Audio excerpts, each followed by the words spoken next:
even though you can argue some rubies, honestly. What if? Masha. Wait, I'm trying to lip read what Coach Wynot is doing. Why does you go Clint here? Clint, Natan. Claude? They're hovering over Ruby. They're hovering over Ruby. That's a best choice. Locked in. That's the best choice. Okay, that's I like this. I don't understand this Mobius pick, by the way. Maybe I'm more on the comfort. Here for 3 more, they just don't want to use the Lapu yet again. Considering he's up against the Uranus here for Kirk. I don't know. I mean, even if I try justifying it, I still don't see. I mean, there's a lot of like sustain on the Mobius, I guess. There's always a rainbow. I'm trying to find a rainbow after I can't find it. We have to wait and see till the game starts. But let's look at how will TNC Pro Team work their way up as Onic Philippine locks in the Ruby here for Kelra. As you mentioned, you're liking the Ruby last pick here. Yeah. It seems like a great team fight comp, honestly, for Onic Philippines. But let's see if it will reflect on the way that they play this game as we move on forward onto the Land of Dawn, onto this do or die match, game number 2 between TNC and Onic. Casters, it's your time. If Midnight likes that Ruby, I love that Bane. Welcome to game number 2. It's Leo and Bring It Up, bringing you the chance for TNC to maybe get back on the board as they're down 0-1 against Onic Philippines. Welcome to Mobile Legends. Game 2s or maybe alternate games isn't something new to TNC, and they were able to accomplish that even against the top team of the regular season just yesterday. That's Aurora. And now let's see how they do that, because I'm liking the adjustments from Onyx so far. There's so much respect towards TNC's key heroes, but this time they get the Lancelot too. I think that's another surprise, because they've been making sure Zyda doesn't get a hold of any in game number 1. Yep, so you see here, TNC just put their foot on the gas and say, yeah, just get Zyda something, because that joy was a little too much in game number 1. A lot of action in mid here. Almost getting taken down is Lancy, but he's caught up. King Kong on the usage. Oh no, Chaknu! Wait, this is a Hilda! But at least she got to flicker in the push. Trigger that passive, get a little bit of shields on healing. Looking at the initial item builds, you'll see that both junglers get a little bit of extra damage to beat up that farm. What's the gold lane situation like? Again, a Bane versus a Ruby, both have some level of added sustainability. Yeah, I guess you gotta time the skills very well if you're the Bane. Because a Ruby can jump from or blink every now and then, that's the passive, but if you get to time it so well, or maybe even right after the passive, that there's no choice, there's no other option but for the Ruby to receive majority of the damage. And I'm probably talking about mostly the deadly catch, if that's the case. But it's not like that's the goal for our gold laners. It's not like they want to kill each other in lane. They want to leave the lane and join this turtle fight, and that's what Kelra is doing. Look at how fast he's going. Rusko jumps on and Turtle gets pulled slightly over to TNC. They're really trying to make things hard for Zyda here. He still has vision of the objective, though. Everybody's jumping in, and who gets the turtle? It's 3 more who actually gets it. The deadly cap do so much damage to Onic, though, because Benny Cutie joins the fight as well, and Lancy takes a kill on Kelra. The Phoenix Army come alive. Suddenly, the red side of the Quinette Astrodome makes some noise as TNT score that first turtle, get 2 free kills as well. But I don't blame Onic, because looking at their lineup now, they can't do much in the early game. What were they expecting? What was the best case scenario here? A Raging Sandstorm into a Time of Fend and into really, they don't have damage output yet. Yeah, but it was clear that we wanted the objective. Benny has the flicker to survive, though. And Benny did so much in that previous fight. I guess that's true. Onic, they just tried to see what they can. But Chaco right here could be punished.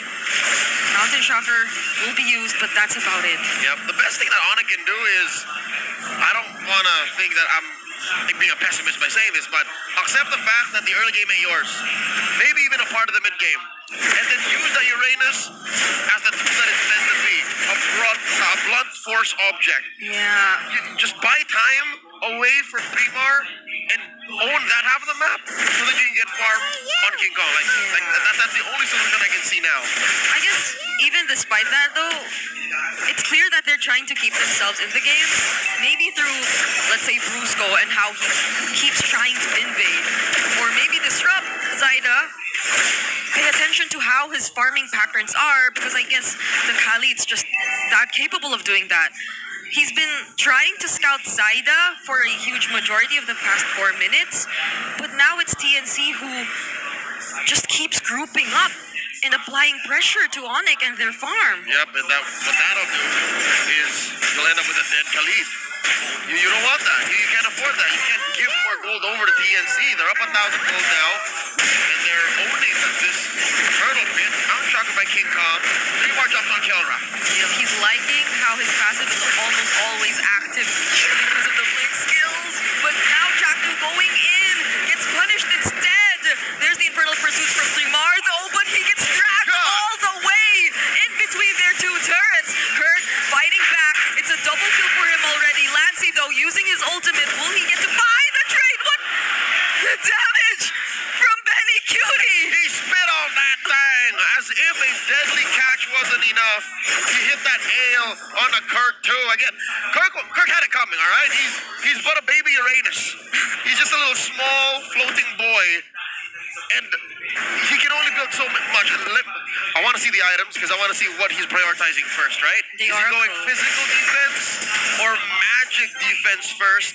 And looking at it, it seems like it's magic first mainly. Benny flickered there. Had to survive that attempt. See? So it's majority magic because, tough boost, Yeah. and then he just has a singular Jerkin. So he had the right damage profile read out. It's too much coming from Bane this early. And this Bane, I think they've tried to at least take him out twice in this game already. Never didn't work yet. But every single time he had his flicker intact. So it's just an easy escape that we get to see from Benny Cutie all the time, and he already gets to pick up his Skypiercer as well. See how hard the Sigma jungler is working. He's using that Infinite GT30 Pro experience victory for every Madlang gamer. This is your Infinite Can Cap. Playing on the Infinite GT30 Pro. Chaknu, wow, takes a good chunk of damage. Onyx got that yellow Umi going. Yeah, there are 5 members approaching mid, and Zaida's at the opposite of the map. So could they be looking for a fight or just a quick way to blitz the Lord? Or the Turtle, rather. So what's he thinking? Went for that conceal and force use the Raging Sandstorm defensively. Yeah, and now Zaida's back. He can join the fight if he wanted to. So this could potentially break out into a 5v5. Kurt's already here as well. But I have my eyes on Benny. How do they deal with Benny and not get taken out by the surprise burst damage when they've all committed their resources onto a team fight that broke out even without him there just yet? I think you and Onyx are on the same page. They have their eyes on Benny and they see that he's in mid. So any time that he just sidesteps, he could be part of the turtle. So they'd rather pay attention to what side is doing first. And if some way somehow TNC walk away with both the turtle and the turret, that's all losses for Onyx. So they're just mitigating the damage, covering up what holes need to be covered up so the sink doesn't completely ship. Looking at the items, oh my god. Benny already has a Skypiercer and a Holy Crystal. He's fully breeding out, Bree. I do not want to stay close to that kind of pain at this point. Not when I'm in this spot, not if I'm Onic and I have a bit of catching up to do. And even if you have so many potential crowd control sources, if you put yourself up close, then that's not going to be a good thing either. Super Prince already using... Oh, what? How was Lancey caught there? A sudden response from Onic. I'll tell you how, Bree. I'm offended. He went in too close. I think there was a window between that move, that dash in, and him clicking the brilliance, and Kelra clicking that I'm offended. Brusco and the gang are on Chaku's tail. I'll tell you now, it's a small window of time, but Onic found it. I guess you can't really assume that Onic gets tunnel visioned when they want to chase after a target, because it's so easy for them to just switch on the spot. And I guess that's also probably what happened to Lancey earlier. Maybe he thought they were actually trying to just go for the chase, but then they saw Lancey, and in the blink of an eye, they just suddenly shifted targets. Yeah, that's the secret in Onyx success, especially in their height in the M6 World Championship. It's so scary because they're so good at macro, Yeah. but also mechanically speaking, any and all of them are always so on point. That's what's keeping this gold lead on a manageable scale. What is that now? About 3,000 gold between Onic and TNC, despite everything that TNC has walked away with. And a good chunk of that gold is still on King Kong. So between him and Zaida, there still is a chance that if Onic can find a good position, they could steal this war. Because now TNC are the ones holding it, so maybe stealing the objective will be the way to go. Super Prince, though, already forcing the brilliance out of Lancey, but Kelra, look at the amount of crowd control they're able to use onto 3-Mar. That's going to be a kill over to Onic. Deadly catch and the retribution from TNC to take that objective. TNC just had too much distance, a lot of space they're working with. Chakno with a conceal, thinking if they're going to go for the counter-attack, he jumps King Kong. Super Batman having none of this. They know that they've already lost. Turtle, Lord, everything belongs to Zaida. 3-Mar was the sacrifice. And they had to put 3 bodies over there just to deal with him. And no one else could have went near TNC. Nope. It's worth it, I'll tell you now. I think it's a good trade. So look at this. Kelra on his old teammate Chakno. It's interesting how Chakno's using this Hilda. Is it just their lineup or how Chakno seems to have unlocked a new way to play Hilda? Is he some sort of like bait for majority of the game? Yeah, usually you see Hilda like want to try to whack dudes out, but this is like man-to-man defense, Hilda.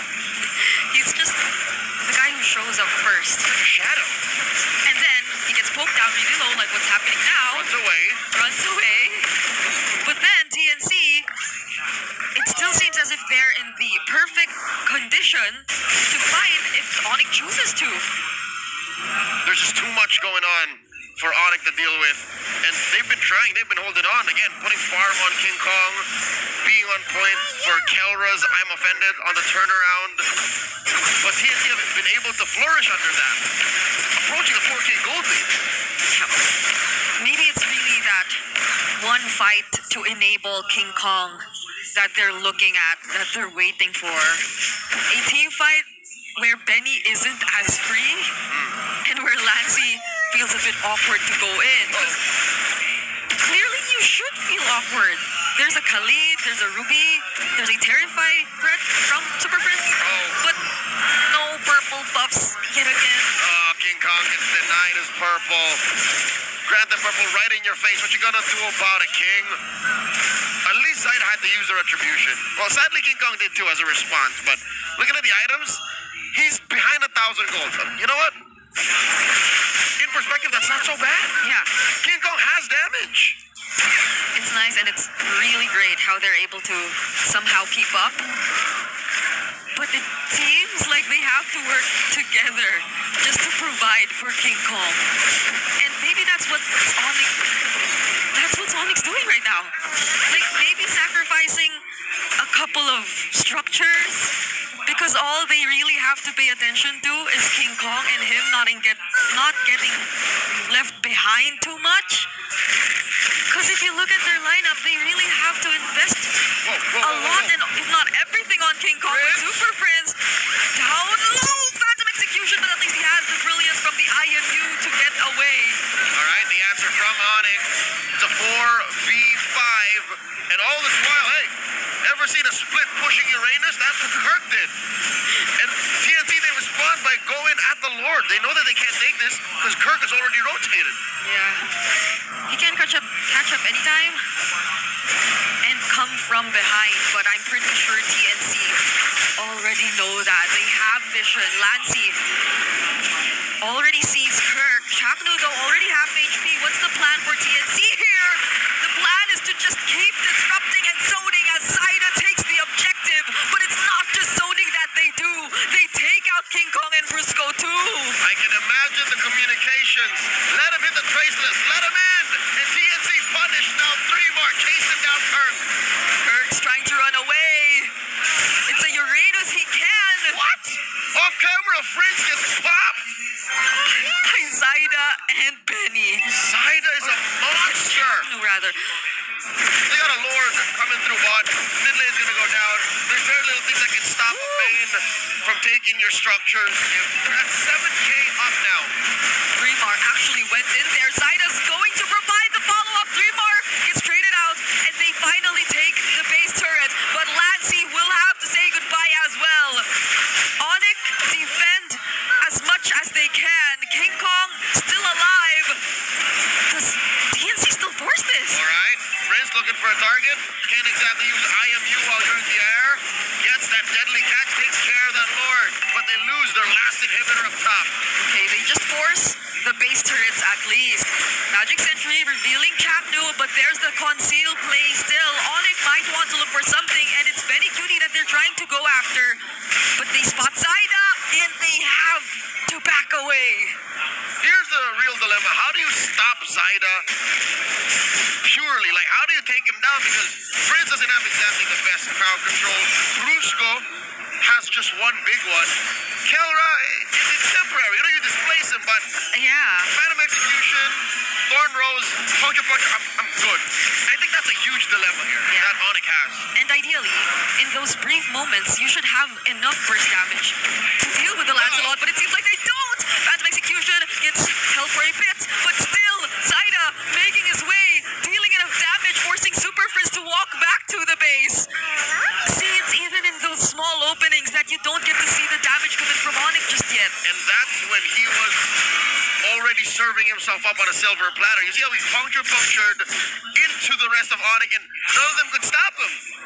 That is the real issue here. Zaida has gone unfettered.